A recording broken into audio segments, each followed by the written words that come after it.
about something that I'm sure you love, and that the man in the audience will think, oh no, here we go again. Another feminist talk. The good girl complex. So, first of all, let's make it personal to you.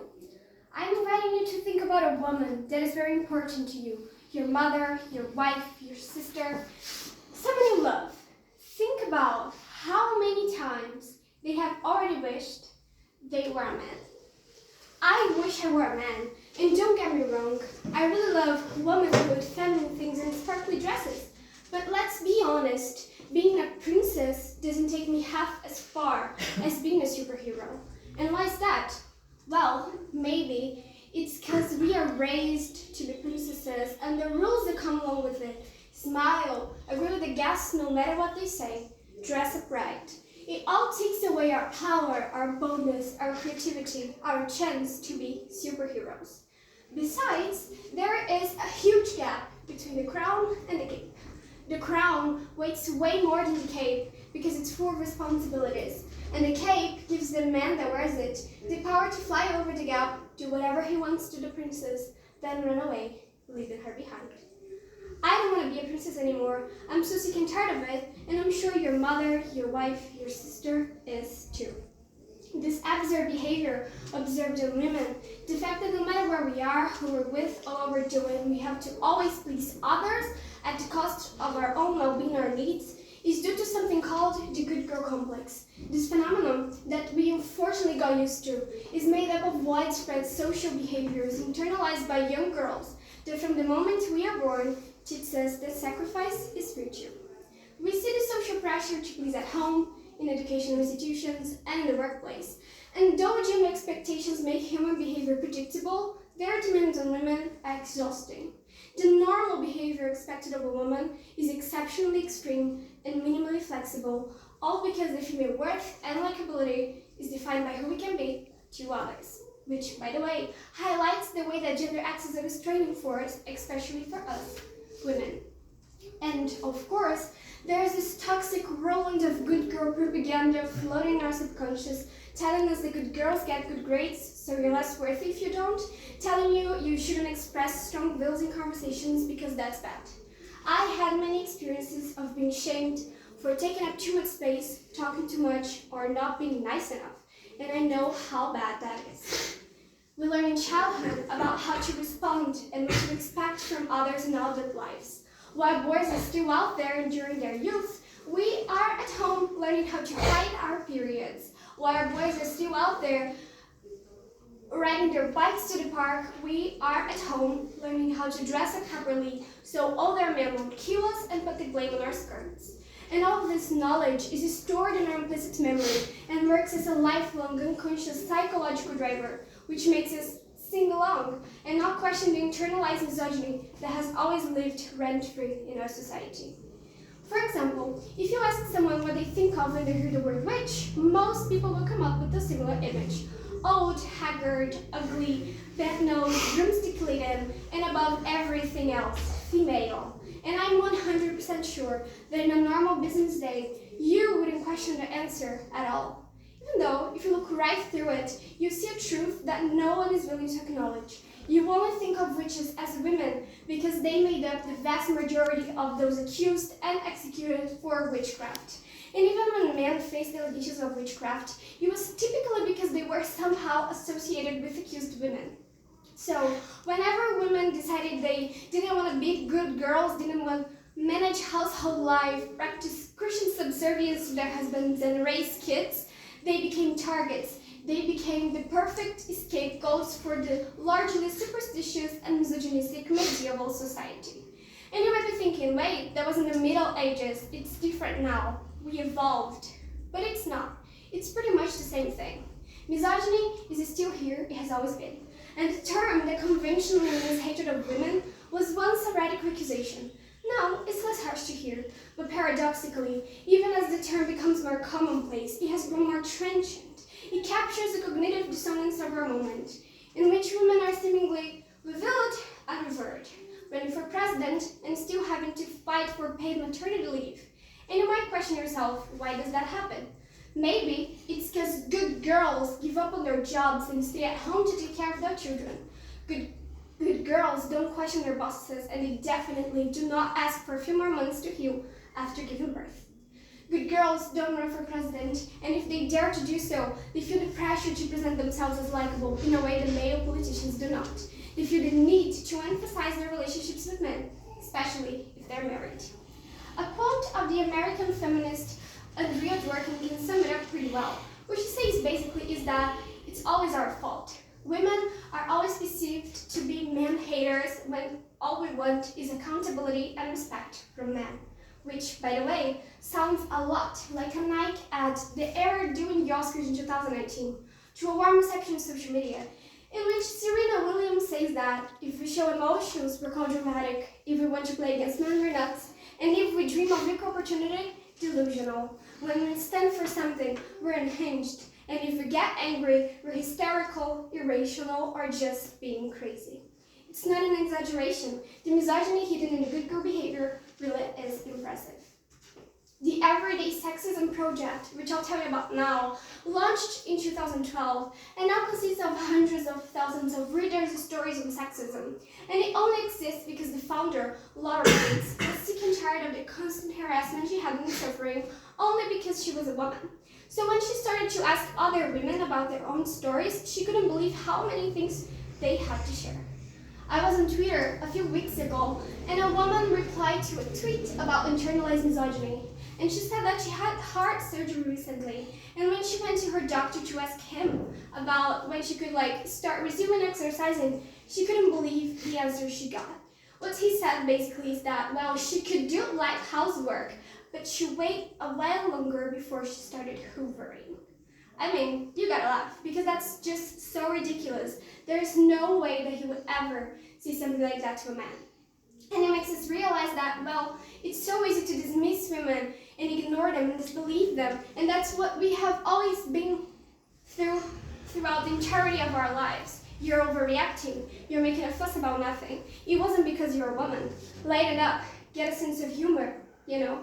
And all of this minor stuff that we were never allowed to protest creates this kind of atmosphere, this power imbalance essentially, that is the ground for much more serious abuses. The term violence against women itself is problematic since it puts the emphasis on the victim and not on the man. That is the issue that we should be talking about. And everywhere you look, even as women are dying, our societal response is to ask whether or not they were asking for it, and what women could do to work harder in order to stay safe. And all of this advice that we get on, how to dress up properly in order to avoid male violence is still taking up the fact that male violence is going to happen as a kind of inevitability, and that's just unacceptable. Because if we suggested that because men are attacking women, they should be put in one train carriage just so they don't do any attacking, people will go, that's outrageous, not all men. But women are expected to give up on their freedom in order to stay safe. That's just natural. And we cannot expect a systemic change if we do not recognize that the system is rotten and completely failing women. The diagram above helps visualize how sexist talk and rape culture are intrinsically linked.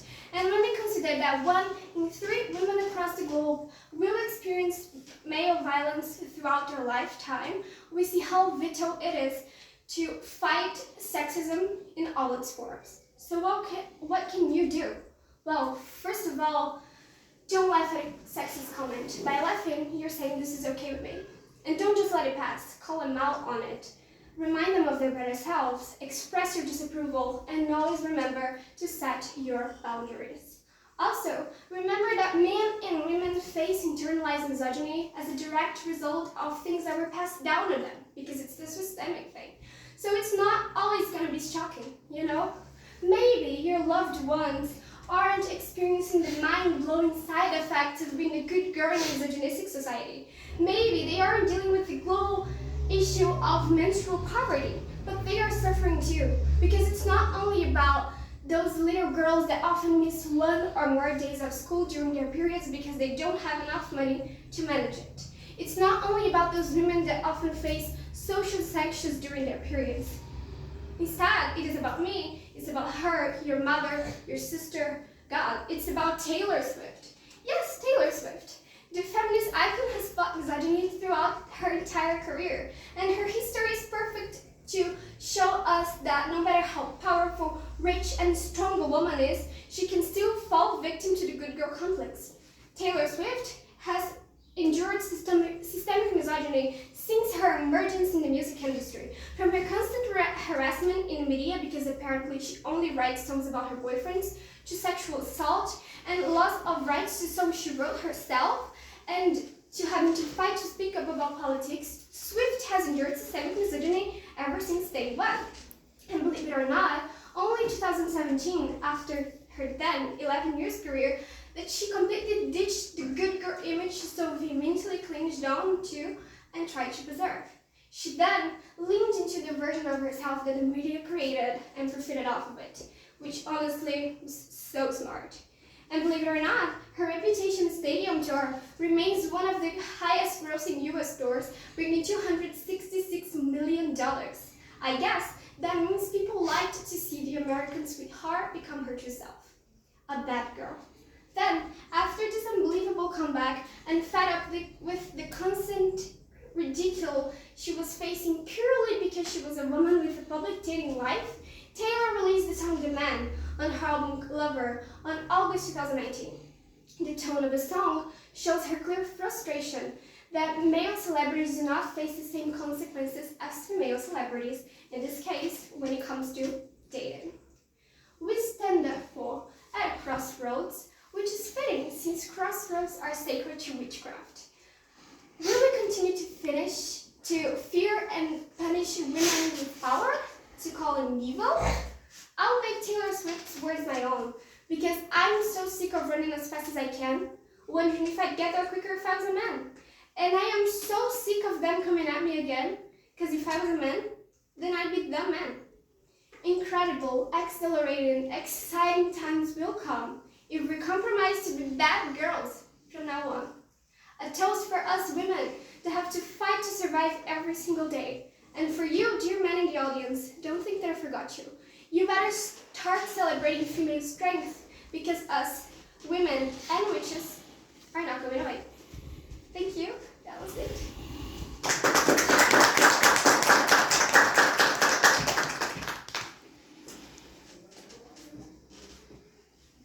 Wow. Camila, because you're a woman. Go first. Oh my God. Nathalia, that was an amazing presentation. Extremely relevant and controversial, and I absolutely loved the way you put that together. I love the Disney character references and of course the Taylor Swift references. One question, so you took the term violence against women and you changed it to male violence. Can you talk about what that does? Well, while I was researching to kind of do this presentation, I listened to a podcast called Good Influence, and they were discussing it. And Laura Bates, the woman from the Everyday Sexism Project, she was talking about it. So I thought, well, she's well entitled to talk about this. And she said that it's male violence, in fact. And when we don't recognize that, it's kind of feels like a disguise for men when we call it violence against women, you know? Because when we look at the facts itself, it clearly shows that violence against women are 99.99999% of the time it comes from men. So I think it's very valid to start calling it male violence, because it is what it is. Completely agree. Yeah. Nathalia, we take into consideration politics. It's just like all over the world, we have like 10% of the governors of the countries, for example, are women. Do you think more women on this govern would change this way of treating or this way of conducting all this situation that you've said? Since the ones that we have on reference, we have very different ideas. For example, we had the one from New Zealand where we had great characteristics from her since the beginning of her governing there, her conduction. But some other countries, as for example Brazil, when we had the first woman president, we had an impeachment. So how would you comment this situation? I think it is mainly about the patriarchy that is so internalized in our minds, and it's something that us as women need to fight against. And of course, having more women being the head of their countries, it would help, but it would not be the solution. If we can't give women the space to actually do something, they would just be there and would just be a statistic, I guess. So just data, it wouldn't be effective. And when it comes to the female president that we had, I don't think it has anything to do with her gender. She was just a bad president. It doesn't have anything to do with the fact that she was a woman. We also had very bad other presidents that were men, so it has nothing to do with her gender. It's more of something of character, I believe. Okay. Any other question, Camila? Do you think that it's possible for a woman in politics or entertainment to be viewed as good, like in all aspects of her life? So if you're a good singer or athlete, people think maybe you're a bad mother because you don't spend as much time with your children. Do you feel like women can't win in that aspect, or is someone can be viewed as a woman all around? I don't know. I don't feel like I can talk about this properly because I'm not in the industry. I'm just a child. But I feel like, for example, the Me Too movement that they had to do to fight sexual harassment in the industry, I think that speaks very loudly what happens there. So I feel like women just have to fight to survive in anything they do, pretty much. It doesn't matter if it's politics or entertainment or being a teacher. You always have to fight for respect every single second of your existence. And I think it applies to every area of like living as a woman. And do you feel like men are held to the same standard? Is a man a good president, or he's a good football player? Are we questioning, is he a good father? Is he a good husband? Definitely or do we not not. care? No, I'm sure it's not. Like, for example, when it comes to family, it's always the mother's fault if the children aren't behaving correctly. It's never ever the father's fault because they're not. It is. We know it is what it is. And I feel like that's just internalized misogyny, you know? We are never held to the same standard. We always have to work twice as much as women, as men, just to have this little respect. Very good job. Okay. So, although I don't agree to this last comment about the always word, it was fantastic, your presentation. Thank you very much.